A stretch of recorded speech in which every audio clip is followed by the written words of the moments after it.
Hello, listeners, and welcome.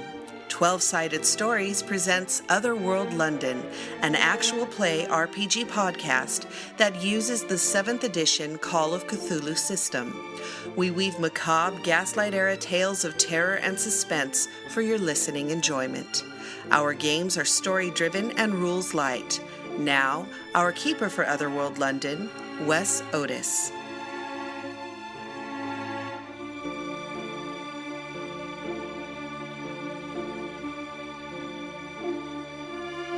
Let's jump right into it. First, let's introduce our players. We'll start with Terry. Oh, hi, I'm Terry Gamble, playing Alize Carew, shopkeeper, spinster? Question mark? We'll see what happens. I'm Kelsey Osborne, and I play Maggie Cooper, your resident East End socialist sex worker. Every week it's different. Yeah, I try to keep it different. I try to add a little variety. It's the spice of life. I'm relatively certain I'm Mac Beauvais, but sometimes I'm not really sure anymore. But today I will be Ethel Prendergast, who is a American transplant to London and actually one of the legit people in the spiritualist movement. And I'm Michelle Otis, and I play Eugenia Penbottom of the Lancashire Penbottoms. I laugh every time. I love her name so much. It's my favorite name. It's really good.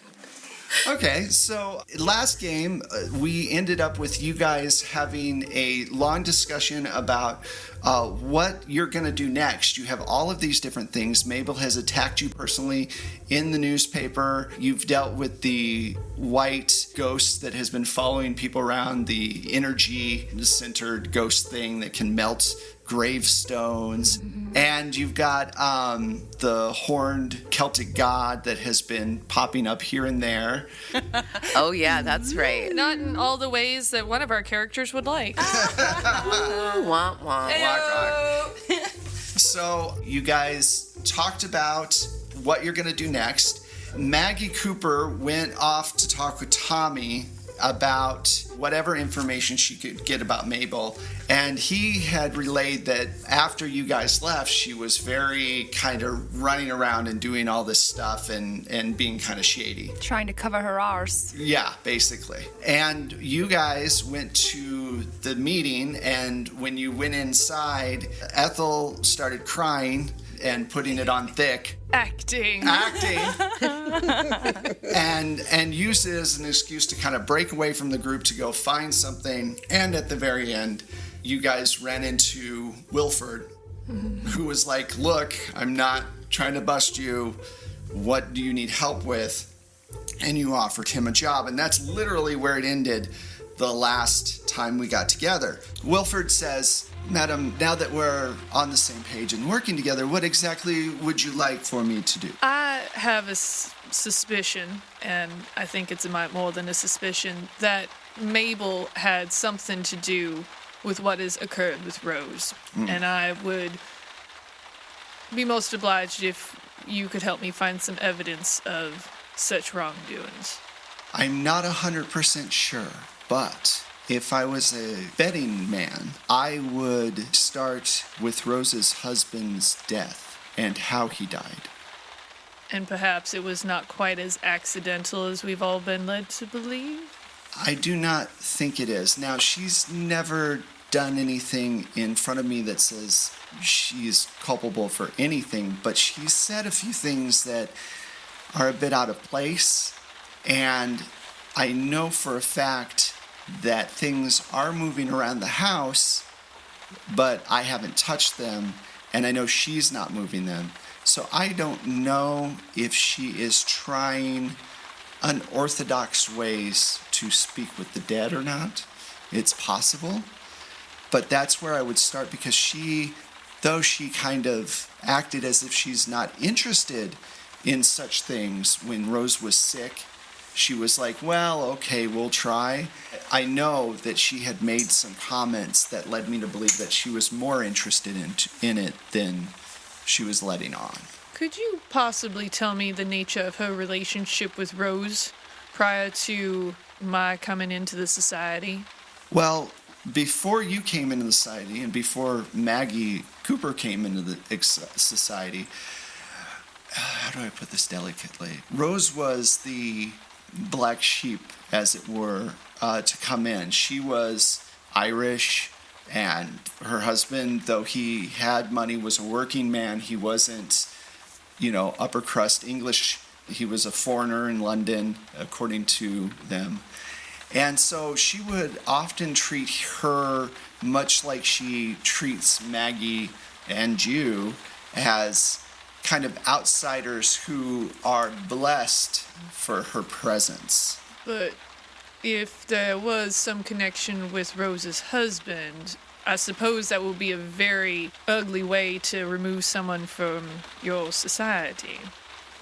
I don't know what the connection is, but I know that she did not see them as not only equals, but even human. Well, I will definitely look into it.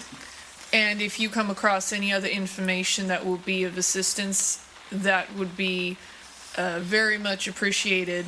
And I can also tell you that if you would like, after we have solved whatever is happening here, you are more than welcome to come and work in my household. That would be perfect. Agatha's your lady, correct? That is correct. Okay. And then from downstairs, you hear Mabel say, Are you okay up there? You should come downstairs. We need to all talk about the recent developments in the society.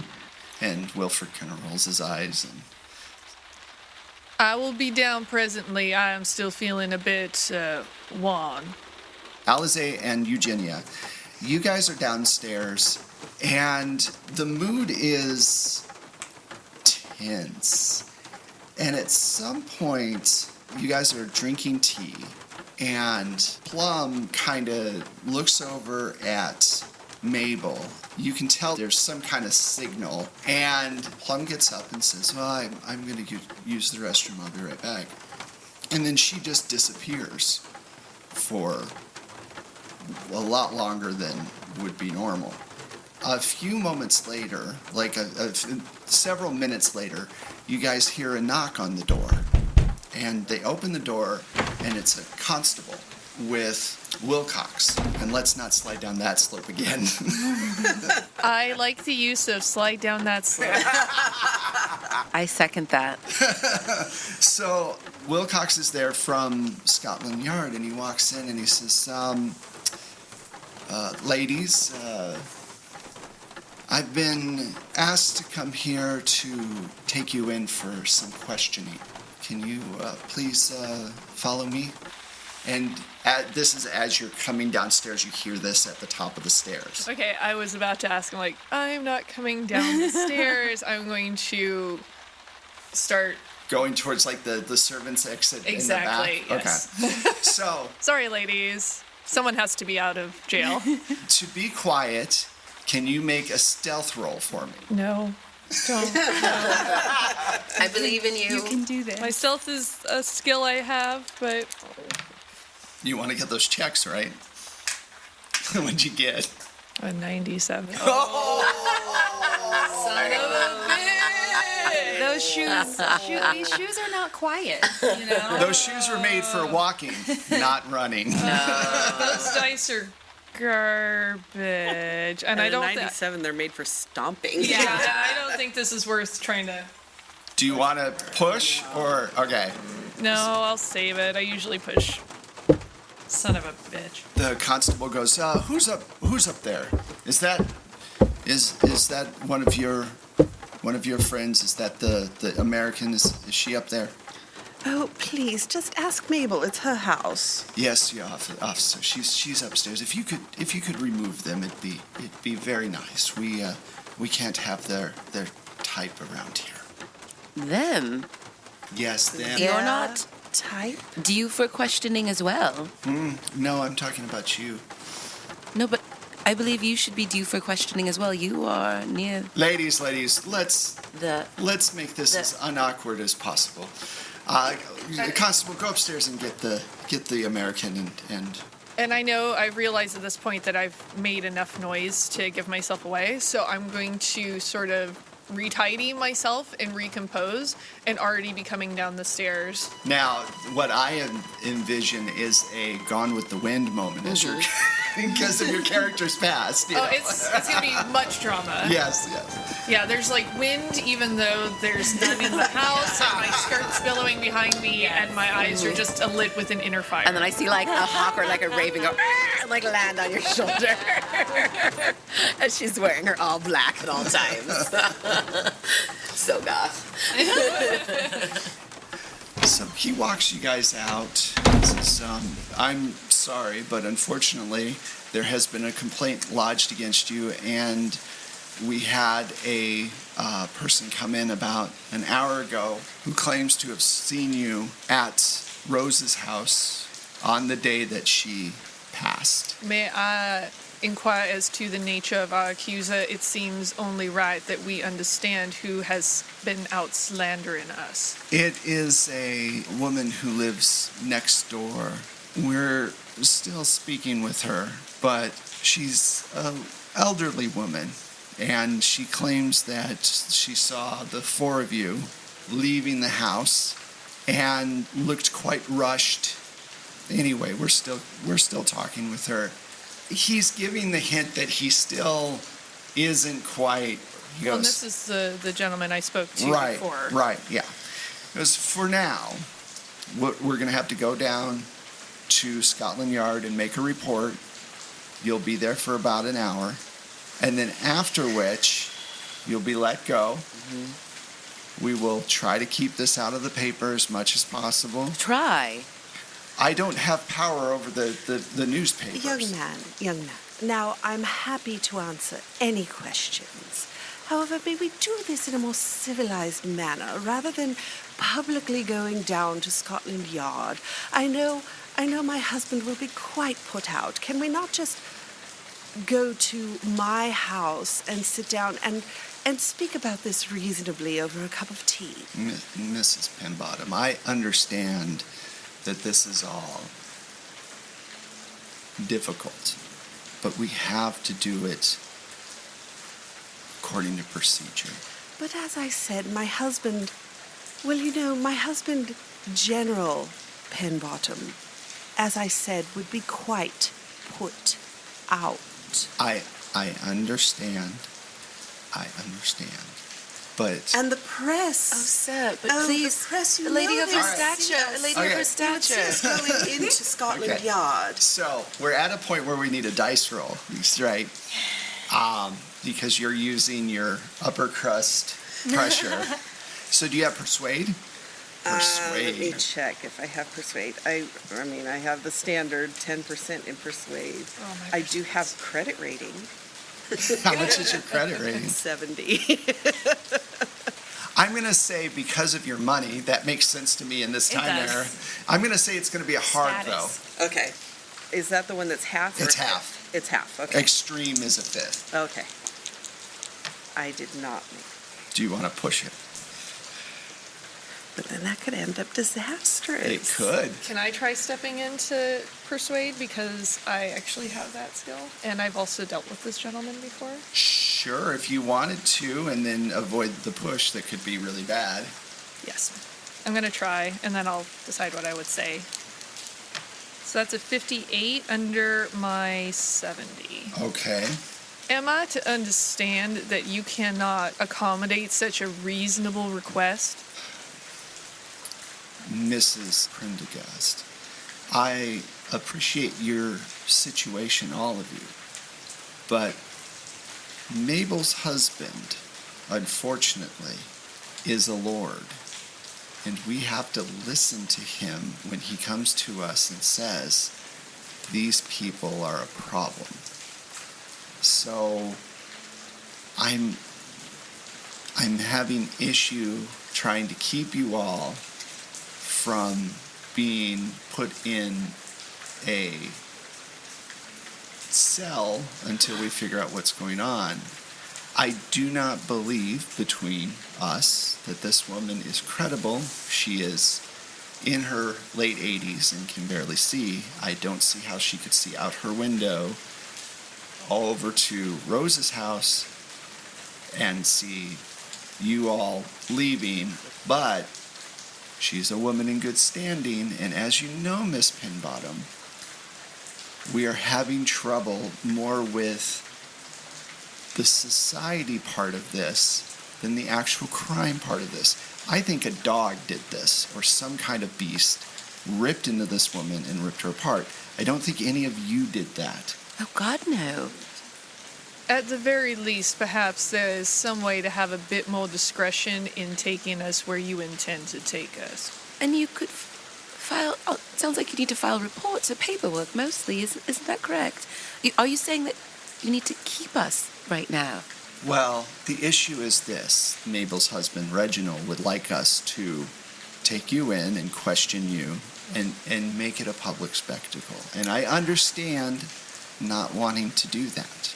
They just want to publicly crucify us, ruin my business, ruin these ladies' good names. For what? Nothing. That's unfortunately the situation. Undeniably wrong, and I don't see how you could, as a person of the law, go along with that. That is clearly not society rules. It's not lawful. I think that. Sorry. No, sorry. That's okay. I did not mean to raise my voice at you. I understand that you are on orders. Why don't we do this? I don't have to take you in. Do you think we could take in just Maggie? Hear me out.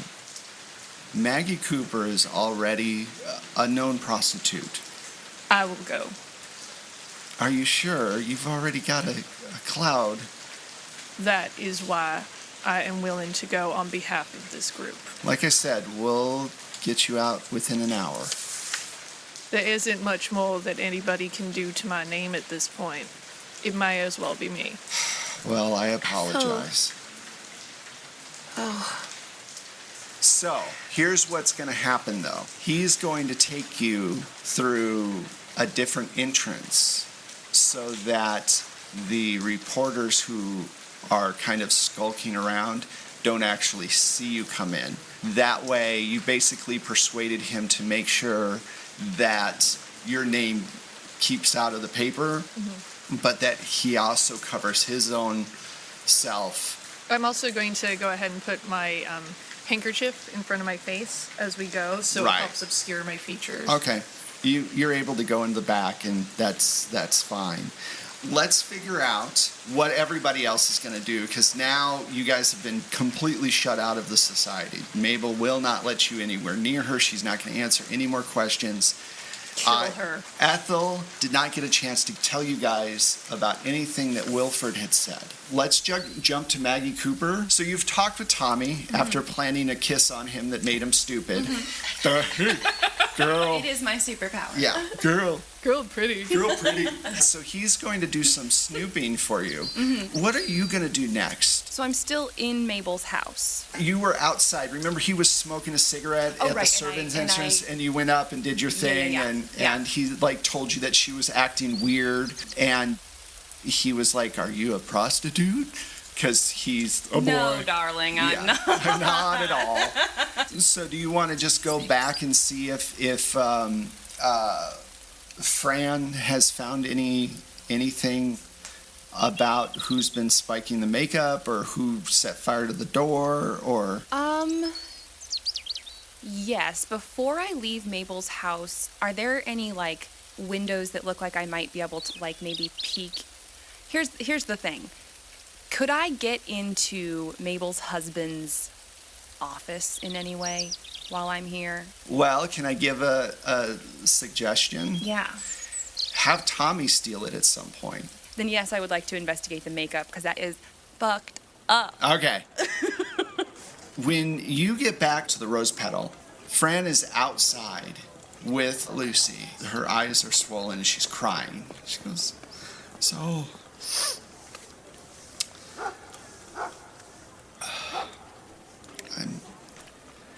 What is it?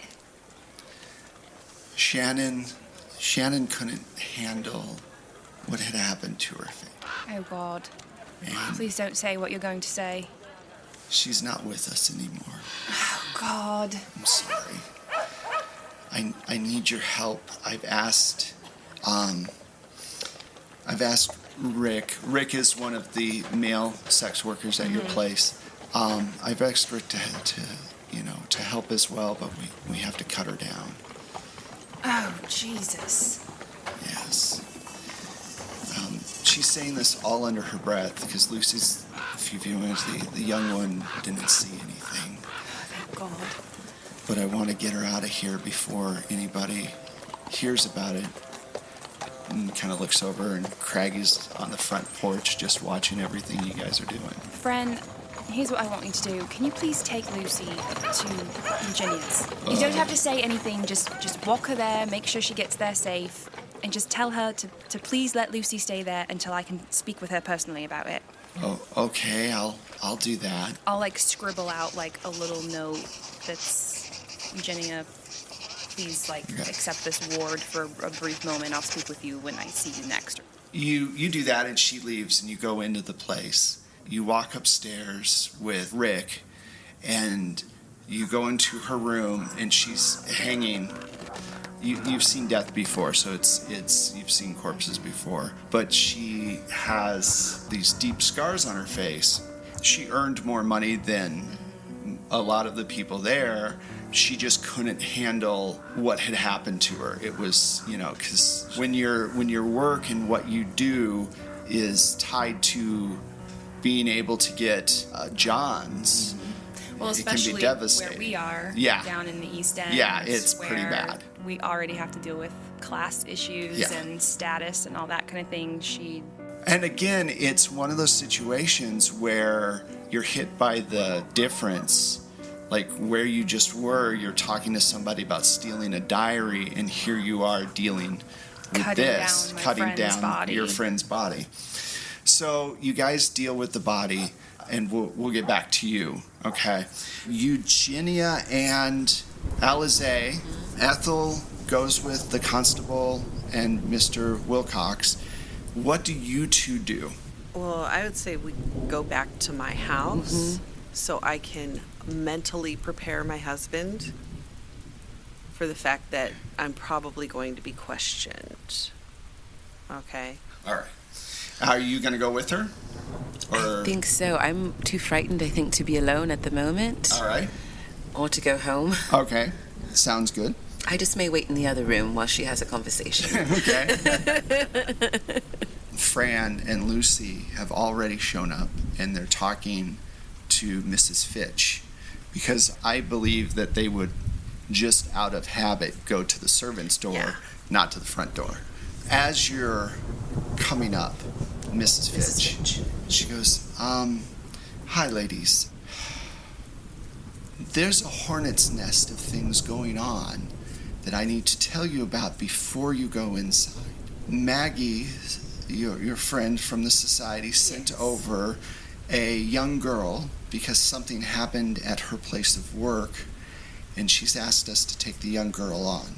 She sent over one of her co-workers with her.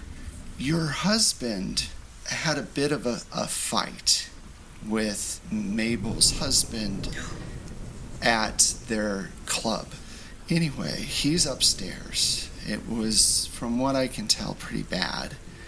Is he all right? It's hard to tell. Physical altercation. Physical fight. I think he knocked Mabel's husband out. Yes. And of course, he's a general. And your son's here, Robert's here. And he dealt with the authorities and broke them up.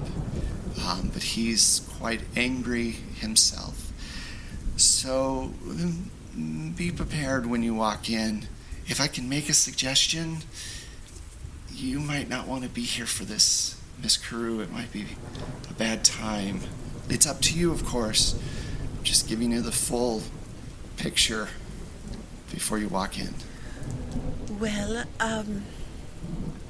my dearest Alize, Yes. please do not think this rude of me. Yes. But would you mind having tea in the kitchen? Oh, not at all.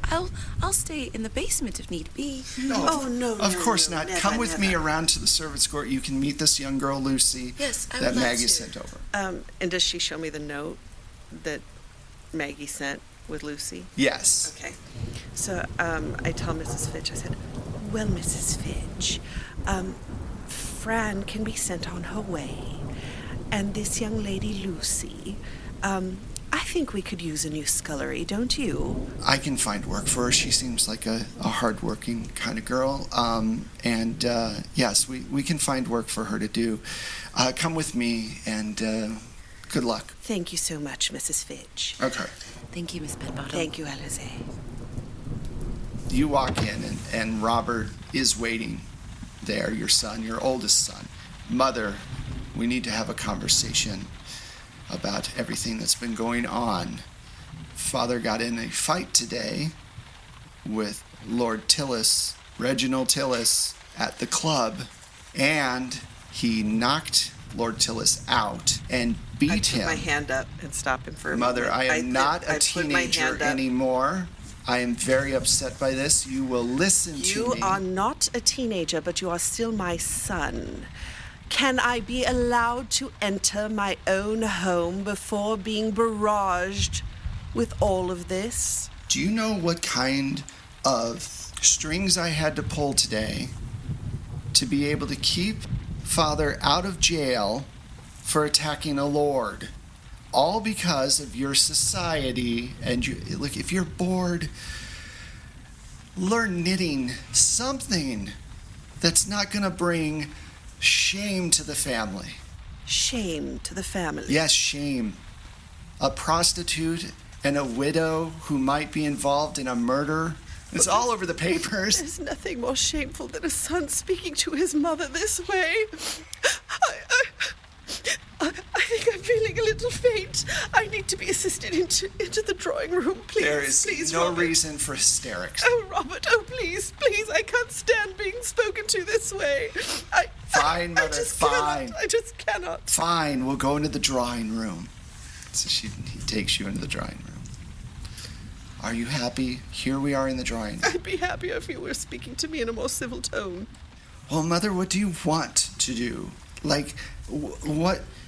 Father cannot go around attacking people to defend your honor against all these accusations. But if your father attacked Lord Tillis, you know how your father is. There is no way he would have attacked him without provocation. I'm not arguing that point. Your father is a very level-headed man. He's always been very good to you and your brother.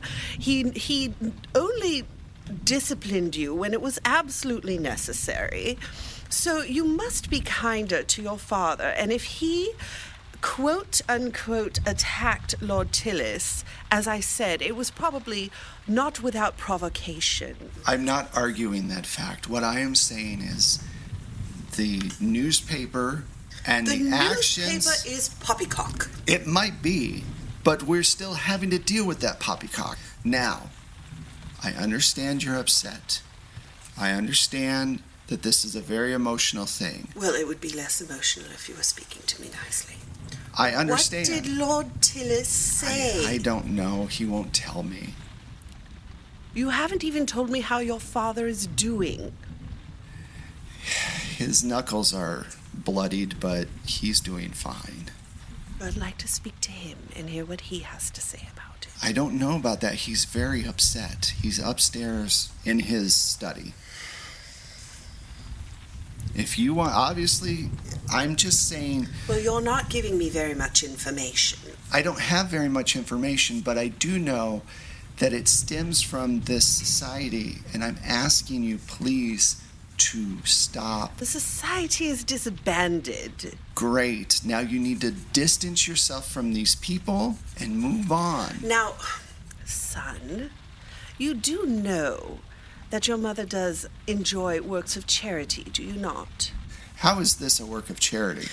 Well, I shall tell you that Miss Maggie Cooper, yes, she is a woman of ill repute. However, She is trying to get young girls off the streets before they fall into such disrepute. And one such thing we have been speaking about is getting these girls into nice, industrious Mother, I'm all work. for more maids and less prostitutes, trust me. But I don't think it needs to bring down this family. Since when does charity bring down a family? I can't argue with you anymore. If you want to go speak with Well, you shouldn't be Dad, arguing with you your can- mother in the first place. So rude. I thought I had raised you better. All right, well, I will talk with you more about this later then, because you are obviously not in the right frame of mind to understand what I'm trying to say. And then he walks out. Oh my gosh. Yes, not on the microphones, but all clapping for Eugenia. She mommed so well. I was like, dang. From the fake out to the like fade out. Oh my goodness, mom so hard. This does not come from experience whatsoever. As she shakes her head, yes, no, yes, no, yes, no, yes. Dang, mom. Really rude to you all the time. Let's jump over to Ethel, and you're in the little interrogation room after he brings you in. He goes, So, how long have you been a part of this society? I have been with the society around a year. And in that time, how recently has the problems with the others in the society, besides your other three friends, have things gone wrong? Could you please explain to me what you mean by going wrong? Well, obviously there's friction between you and the other ladies, and that has spilled out into the tabloids. So my question is, when did that friction begin? Well, if you have had any dealings with Mrs. Tillis, you would understand that friction seems to follow her wherever she might go, and she does seem to create a lot of enemies when she does not care for somebody. Right. Rose's death, what happened right before it? What I mean is, when was the last time all of you got together with Rose? Because from what we're told, all of you did a seance at Rose's house, and then she came to your house because she felt uncomfortable at her own home, and then she passed away at your house, and then we found her maid dead the next day after Rose had died at your place. Well, Is that right? Well, then you also know that Rose has been unwell for a very long time, especially following the unfortunate passing of her husband. Right. And it is my understanding that Miss Tillis had not very kindly feelings towards Rose and her husband. Okay. But yes, that is the events as they were laid out that night. She was uncomfortable. Mabel was being very unkind to her, and I did invite Rose to come back to my place to spend the night and get a little peace of mind. So here's what's going to happen. We're going to talk with the witness again. If there is anything that you can remember, any detail, anything that might help, because right now it's your word against hers, and she's stacking the deck with public opinion and this woman who's testifying against you. Like I said, she's an elderly woman. I don't think that her eyesight's all that great, but that might not be enough to discredit her. And plus, as you know, once you get arrested and you go through a trial, things can get, it doesn't matter at that point because people are going to believe what they're going to believe. Believe me, I am extremely aware of that fact. Yes. But may I suggest that you take a look into Mabel's past dealings with other society women prior to my coming in, because it sounds like this is a pattern with her where she decides that a certain woman does not live up to her expectations of what a woman in society ought to be, and then does something about it, because as far as I can see, that's what she has been up to. I will. He goes, well, I have everything I need. Let me take you out the back, and I will do my best to not have to have another conversation with you about all of this. And so you guys start going through the building and out the back. Would you be so kind as to hail a carriage for me?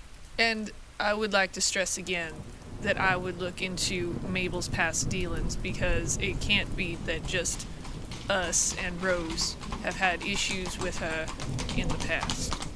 I will. And he helps you up into the carriage, and he says, good day, ma'am. Good day.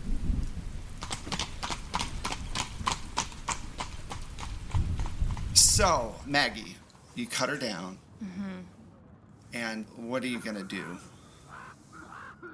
I mean, I'm sure there's some kind of procedure for getting rid of your dead in the East End that's not great. Rick goes, well, we can pay Craggy to remove her. I'm not going to give Craggy shite. I understand, but he does the service. No. And he's good at it. No, Rick. I'd rather let her, I don't know, rot in my bedroom than give Craggy shit. He's a monster, and I won't give him anything. Then what are we going to do? I mean, we can take her out to the Thames, but we're going to have to wait until, dark to take her out there. Well, she deserves a proper burial. We all deserve a proper burial, but I don't know if we're all going to get it. And if we, they'll shut us down and throw us all in jail. And you know that. You're right, I do know it. Just... do I have any skills that would help me with this? Mortician. Oh, God. I'm adding I mean, to I my- have... Embalming. It's right there. Oh, yeah, there it is. Disposal of the dead. Pig farming. So when Craggy, disposes of a body, what does that usually mean for if someone like Craggy were to dispose of a body? Usually if you pay Craggy, he will cut the body up and then dispense it in different places where either dogs will get at it or something. So like her part of her torso will end up in the East End, in the Thames. Another part will end up in a pig's What do pen. other poor Meat people pies. do when people die? Meat pies. Oh God. That's actually Worst pies in London. Most of the time they would have put them into a potter's field. They would have just buried him in an unmarked grave. But the in a problem potter's field. is that to do that, you still have to have some kind of official. Like you can't Yeah. just. It's not like the old West where you go up to the potter's field You and could just donate bury her someone. body to the resurrectionists.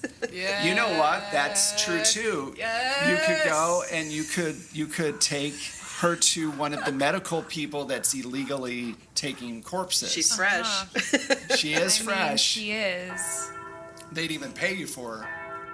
And when they were Okay. done, they'd either cremate her or bury her. Yeah, because they're doing something illegal too. Or Right. used her bones to make a skeletal figure for schools.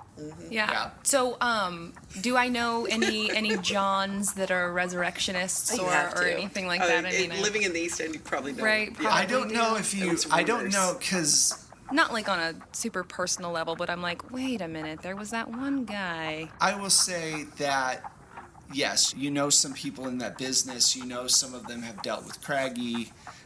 He doesn't tend to like to associate with them because they bring on heat, but he deals in a lot more bodies. This is only one body for you. Harold the Mortician. His name could be Harold Graves. Yeah. So you know of him. You know that he definitely is someone you could, trust. Okay, that is what I'm gonna do. I'm Okay. gonna I guess do I just go over to... It would still be the middle of the night kind of thing because it's very illegal. Yeah. You guys would have to... And it's like the middle of the day, right? Yeah. So but we could I just could just fast go- forward it. Okay. We could fast forward time. That's fine. Yeah, okay. Let's do that, and we'll kind of wrap, her body and all that kind of thing so Right. that it can be like transported, and I guess load it onto like a cart. Right. Or something. A very bring out your dead card. Yes. All right. So sad. Not dead yet. I'm doing fine. I'm happy. So you get over to Harold's mortuary, and he goes, "So I'm very sorry for your loss." Thank you, Mr. Graves. He goes, that's not. No, it's not Hildy. Oh, that's very good. But, Mr. Graves, Yes. I know that you deal in,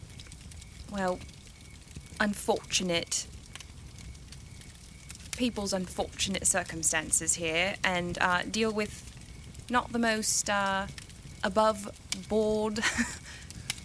So are you saying that you're here for more of a donation rather than a burial? Yes. Okay, But well. I was also wondering, I know you offer those services, but you're also a bit of a medical professional, right? Yes, of course. Could you take a look at her before you get started with whatever it is you do? Because she was attacked before she died. How was she attacked? Do you know? Some sort of chemical, I assume. Someone tainted our powder. Oh, well, he It gave looks, her wretched burns all over her face. He opens up the cloth around her face, and he's looking at it. He goes, "This is very odd. Yes, you're right. I can actually see the makeup, kind of burned into the flesh." Yes. Oh, that's fascinating. Water made it much, much worse. However, when we put talc on it, it seems to neutralize. So Yes. Well, water has a high enough pH that don't worry about it. It can make acids sometimes activate. I'm sure it's all very scientific. It is. Could you possibly give me a guess as to what might have been in her makeup? What could have done this? Where would someone get such a thing? Well, Would it be expensive? it wouldn't. I don't think it'd be expensive. I think that you could probably get this at any chemist. Lab or an apothecary. They could easily get this substance. You could speak with one of them. There's not many in your area, so it'd be easy enough to find. As long as whoever tainted your stuff did it within your area. I think there's like one. Would you be able to perhaps write me out exactly what this substance is? I'm not sure what the exact substance is. I would have to run it through test, but I can write some ideas of what that substance is, different acids that it might be that are powdered base that, would disappear in That's perfect. stuff. So he writes it all out. He goes, all right, as for her body, what will happen is we will take her. You don't need to worry about anything. And then later on, someone will drop by your house with an envelope with payment for your donation. One second. Harold single? It does feel like a really good matchup. Oh my goodness. The Black Widow with the Graves. Oh. Okay, so out of Last game. name Graves, come Out of game, yes. So he gives you the list, and you leave, and that'll be the end of that scene. We'll go back to Eugenia. You're downstairs. Do you go upstairs and? Well, I'd like to just check on Alize in the kitchen first and see if maybe, she might have to go home. I wanted to check the situation first. All right. But, So you've been talking with Lucy, who's this 12-year-old girl, very nice, very well-mannered, and she tells you that her father is in a workhouse and her mother has passed away. Oh. And that the rose petal was nice enough to buy her from the Pig in the Stone, which she explains to you because you're like, what? The Pig in the Stone is a brothel that is across from the Rose Petal that had bought her as part of payment for his debts. And so this is what you guys find out. And so you go downstairs and they're all talking and doing work. Go ahead. Well, I'm afraid, Alize, that I'm going to have some private matters to attend to. Oh, yes, I understand. But I can have my man drive you home. Oh, thank you so much. And Lucy, you may stay here as long as you would like. And Thank you, ma'am. yes, well, I think it would be lovely for you to learn a trade, and how a household works, because then you could find work anywhere. I appreciate that a lot. And you can tell that she is out of her depth. She is not, she's going to have to be trained on how to do all of this because she's never been in this kind of society. So. Right. Okay. Lucy, do you know how to read, dear? No, I don't, ma'am. That's all right. I think that we can find some time to maybe teach you your letters and how to do some basic reading and writing. Oh, I'd like that, ma'am. I'm happy to help if need be. Oh, that'd be wonderful. Other than that, Mrs. Fitch will take good care of you. She'll train you on how to do housework. And as I said, it's giving you a good skill so that you can earn a living. Okay.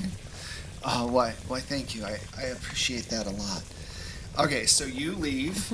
Bye. You go upstairs, right? And standing, looking out his study window is your husband, and he's got bandages on his hands, and he's just looking out the window.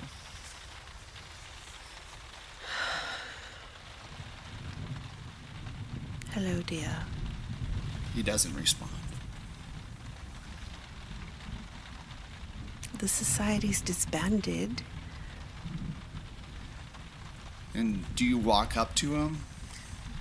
I cautiously walk into the room. Okay. What happened? He doesn't say anything. He just keeps looking out the window.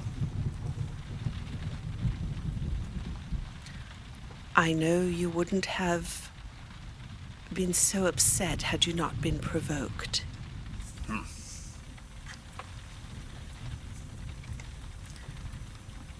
I'm finding that Mabel is a much worse person than I had ever suspected.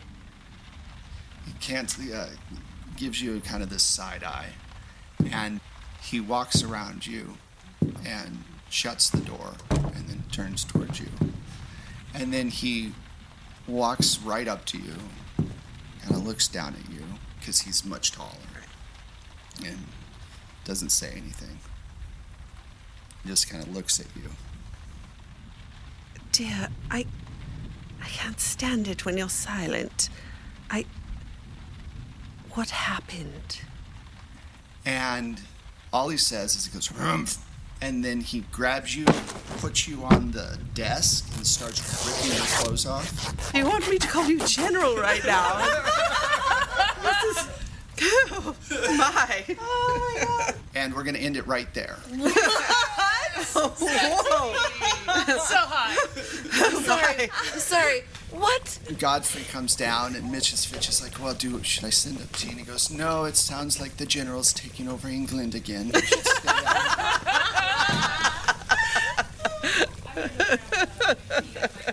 So this is a good place to stop for this episode. We shall talk about the social medias and where you can find us all. I will start with myself. You can find me at Platemail Games.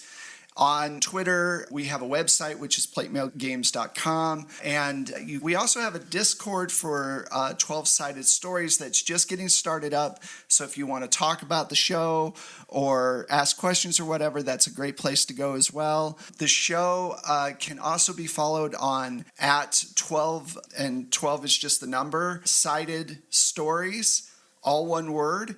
And it's you can follow us on Twitter for that. Michelle and I do all of the sound effects and music you hear on the show, so check that out. And I'm going to throw it over to Terry. Oh, hi. I'm Terry Gamble. You can find me, I am Terry Gamble, at Twitter. It's Terry with one R. And you can find me on Instagram, at least for now, Little Terry Sunshine. And you can find me, just go to my website, terrygamble.com, and you can get to everything that way. That's easy. Bye. Hi, guys. Kelsey Osborne. You can find me on the socials, most specifically Twitter and Instagram, at Kelsey Kelsem, which is KELSEYKELSEM. And I continue to be Mac Beauvais. You can find me on Facebook, Twitter, and Instagram as @StrangeLikeThat. You can also find me at Disney Distilled at DisneyDistilled.com, or Twitter, Instagram, your liquor cabinet, where we talk about Disney news and booze. It's a podcast, and it's a lot of fun. And I'm Michelle Otis, and you can find me on Twitter. My Twitter handle is @Michulu. That's MICHULHU. Okay, so thank you very much for joining us. We hope that you're enjoying the show, and we appreciate you listening, and we will talk at you very soon. Goodbye.